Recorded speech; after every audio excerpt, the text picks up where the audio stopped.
If you are anything like me, you want to know about any sort of gear or camera settings that you should do to immediately change the way that you film cinematic car content. Today we're going to be going over different gear as well as different mindset around how to film car videos that look like they came straight out of the movies.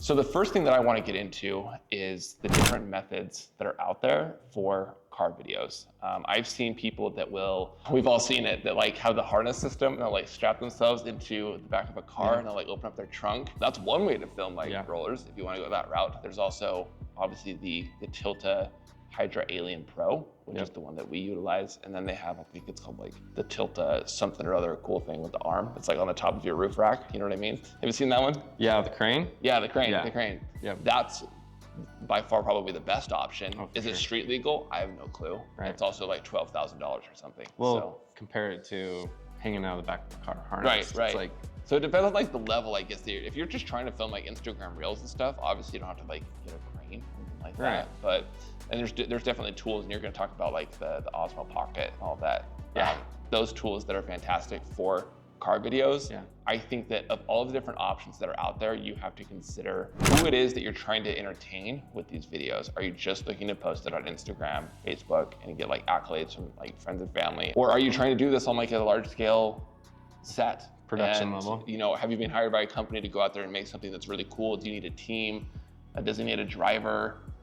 Like a comms radio set that, you know, allows you to communicate back and forth. So today with me, I have AJ Schroeder. He owns Vision Cut, and he is just a complete badass when it comes to video production world. He actually has done some commercial work for a company, and I wanted to get his perspective on what it is that you did that you found effective for your shoot and what that looked like and settings, and take it away. Yeah, I mean, like you said, it comes down completely to who it is that you're speaking to, what the project is. As of right now, creators on Instagram can go buy the Osmo Pocket 3 with a suction cup and put it on the back of their car. It's such an easy turnkey, like you can have that up and running in 20 minutes. It's a one-person setup. Like even better if you have two people, but like for Instagram Reels, it works. And it has like active track. Yeah. So like you literally just need to drive and it will focus on it for you. It's super cool. Yeah, you really can't go wrong. As far as when you step into production work, you need to understand that it's not 100% about the gear. It takes teams to pull off these types of things. And essentially every person on that team is gonna have a different job and a different skill set. What role did you play when you started doing like your commercial? So I was the cinematographer and DP. So I was the one that was actually controlling the camera to make sure that we got the shots. There we go. And who was it that you had driving your car? My girlfriend was driving my car. There we go. Okay. And then the driver of the other car was actually my brother. There we go. Okay. And how did you like communicate back and forth? Like how were you relaying, going to this lane? Walkie-talkies. Okay. Yep. Okay. Walkie-talkie. So and so we did it up in the canyon, and so you want to make sure that anything that you use, especially for production and commercial work, that you've got really, really good transmission. Like for instance, you wouldn't want to use an Osmo Pocket 3 unless you want to spend all day trying to get the shots that you want. Because you can use the DJI Mimo app to connect and remotely view it on your phone, but like the second that you run into the canyon and you start like losing bars on your phone, you're gonna disconnect. Okay, I'm gonna touch a little bit too on like my experience with transmission systems and why I think what we've got now between you and I is just the coolest thing. Is like, so I got the Hydra and I have it with the FX3 and the RS3 Pro. And so my options for transmission, you can run a freaking 20-foot long HDMI cable from your passenger seat, roll down your window, gaff tape that crap to the side of your door and run it back there, and then like have this thing border length, it like comes down and it hooks up into your camera. So it's like almost dragging on the concrete as you're going, hoping you don't hit a bump. So like that's the cheapest way to go, just buying a really long cable, but like there's so many things that can go wrong and it looks so stupid when you do that. And so it's like, you can do that, or I got the Hollyland Mars 4K transmitters.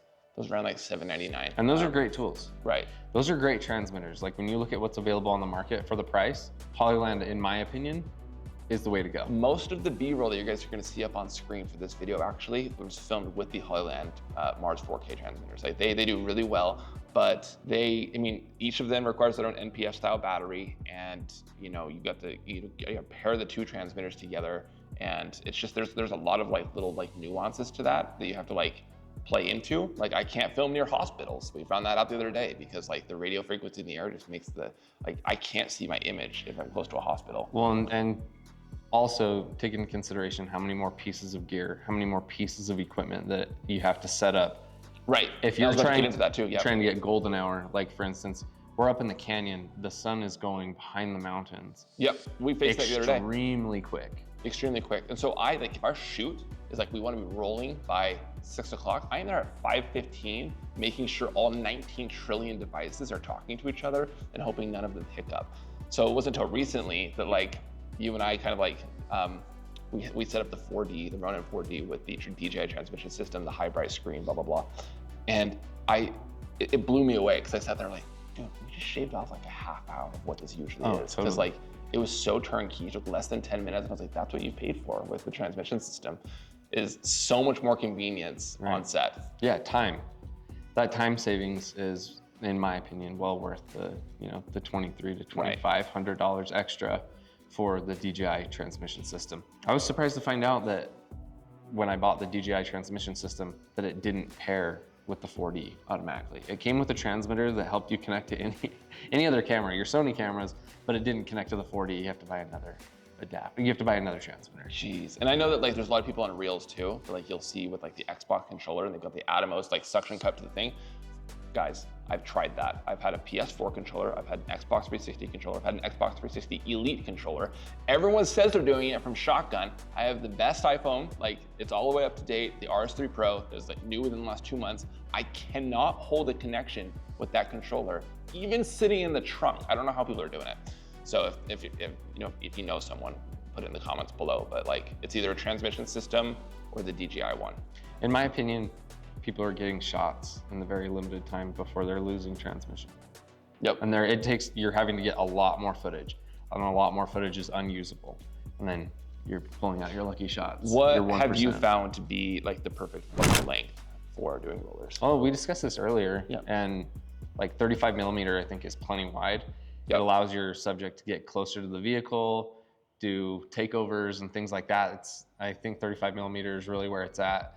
If you get a good lens and you're shooting on something like the 4D, or you've got internal NDs.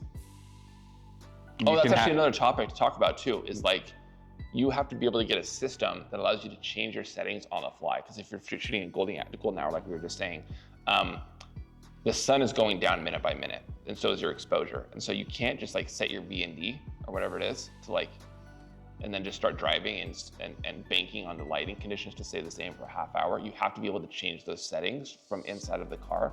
So that's where the DJI transmission system really shines. It's like you can just tap to like increase ISO. Not only that, not just the DJI transmission system with 4D, but the DJI transmission system in general with Sony cameras. Yep. You can control your menu settings on your Sony camera. Yep. From the transmission. Now, like if you're shooting, like right now, we're looking out and it's like midday. Right here, you could probably go for 20 minutes and like not have the lighting change too much. You can probably correct that in post without losing too much dynamic range, but it always is better to have a solution to like, if you're, shooting up a canyon and one part has no trees and all of a sudden you're driving through trees, like you need to be able to adjust for that. You know what I mean?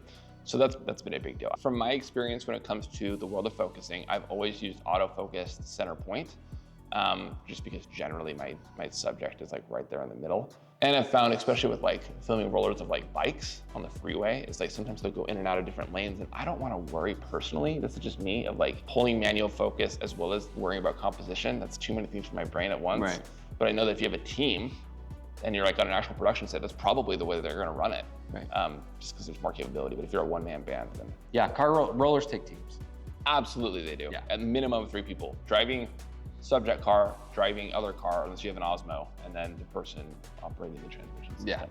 Yeah. So what are your thoughts around getting optimal motion blur for a roller to make it look cinematic, and what are some do's and don'ts around that? Right, 24 frames per second is what I shoot virtually everything in. Yeah. And so, yeah, 24 frames per second, give yourself some nice motion blur. And as long as you're framing your subject correctly, you got a nice focal length, and then I'm actually going to toss up some B-roll on screen that was filmed the other day. That was filmed at 24 frames per second or 23.97 or whatever, and then 1/50 shutter speed. And the nice perk that allows is that if you are filming in an environment where you can't go super fast, like a highway, like most people can't film on a highway, you're just in a canyon going like 40, 50, the 24 is going to give you optimal motion blur for not even going very fast, which is super nice. And it's also going to let in a lot more light. So that's also a perk. Like, I used to film in 30, but ever since I filmed in 24, I'm like, oh my gosh, it looks so much better. Right. It's so much more smooth. Rollers specifically, definitely 24. You can mess with your shutter speed a little bit. Like, Yeah. I think that shutter speed is one of the most underutilized like filmmaking rules that can be broken and is allowed to be broken, but people are too scared to do it, or maybe too scared of the criticism behind it.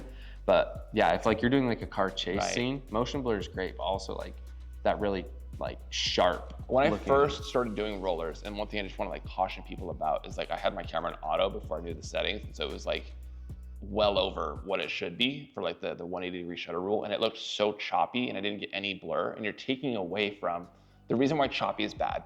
It's number one, it looks funny to the human eye, but number two, like it's taking away from the amount of speed that the car is having, and you want to make your car look like it's going faster. Right. So that's been a big thing for me. I guess the next topic I wanted to cover too has been what mood that you're trying to go for in the roller. And so there's definitely like, you know, if you're about to film something around like a four-wheel drive car that's doing off-road stuff and like drifting in like the dirt and blah, blah, blah, like that's all very rough and chaotic and unpredictable versus like a BMW i8 going down a smooth canyon. Right. You want that buttery smooth. So what are your thoughts around stabilization and rollers?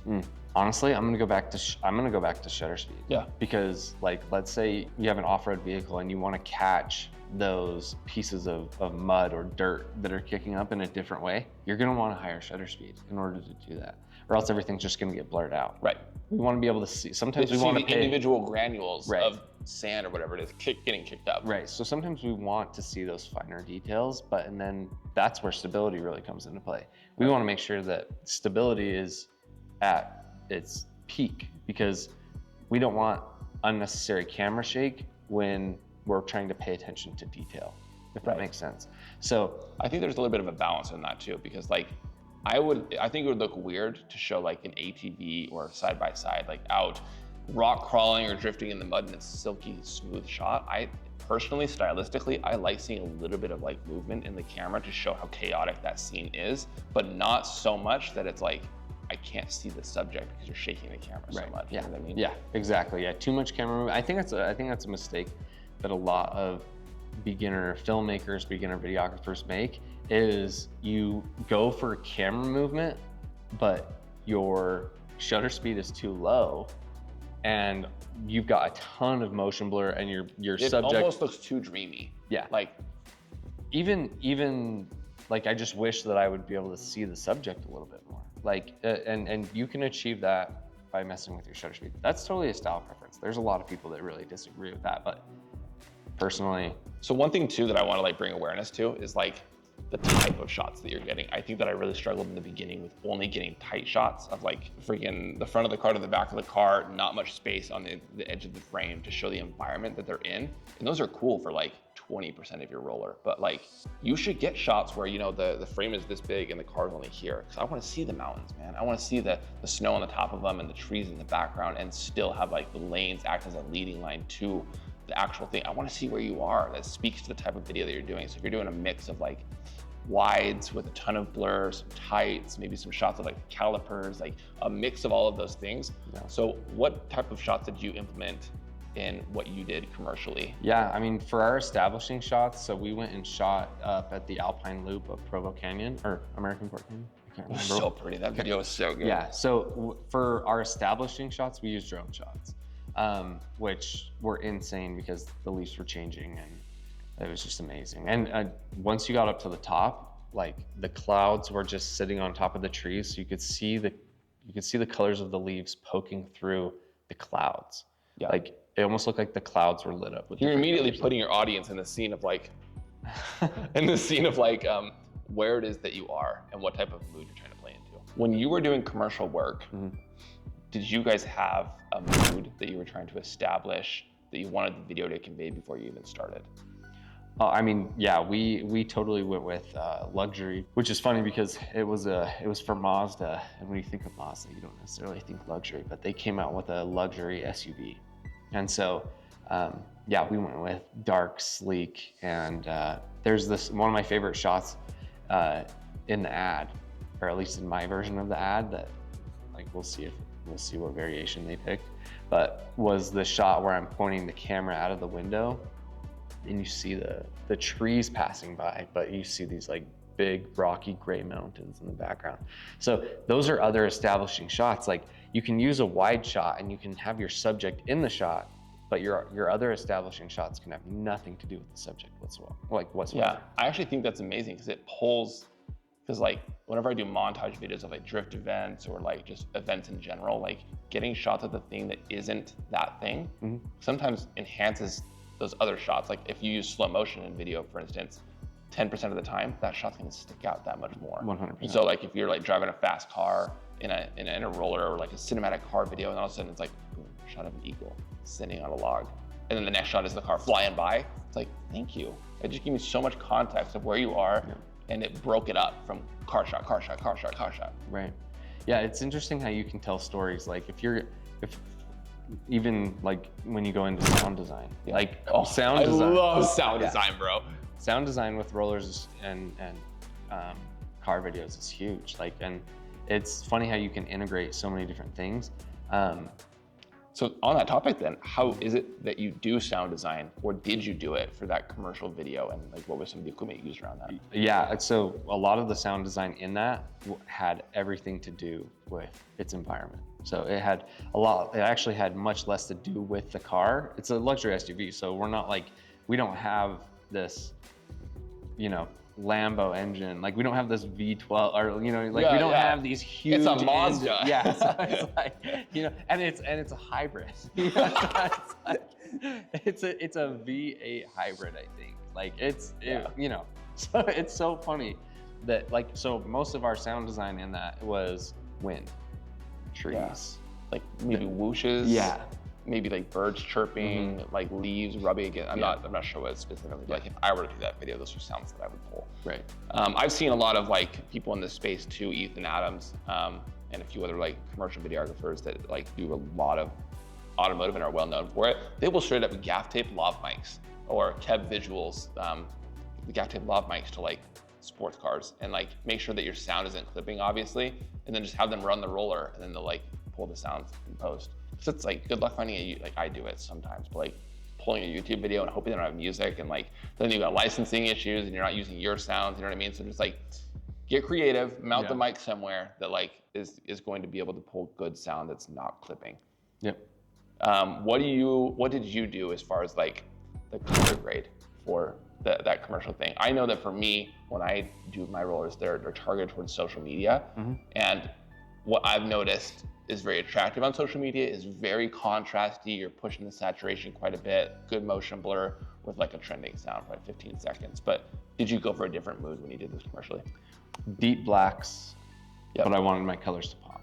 Yep. So I wanted something very sleek. I wanted the feeling of luxury car ride to your cabin for the weekend. Yeah. That was the mood that I took. So I love that. We wanted to bring the luxury car lover into Mazda. Yeah. No, that's it though. So that's a tough bridge to gap, but there's only one way to do that. It's like, it's like comparing, I don't know. My inspiration behind it was like a glass of scotch. Yeah. Yeah. I love that. Yeah. So from you doing this for so long and getting paid and doing it on a commercial level, as well as myself, like what do we look for when we're making gear purchasing decisions around potentially doing something like that again? Like what is the first, like I need a piece of gear that's going to achieve X, Y, and Z for me. What do you look for? Well, we kind of talked about these are not projects that you would take an Osmo on, right? Like you want to make sure that that your gear is feeding your purpose. And so reliability is huge, efficiency is huge.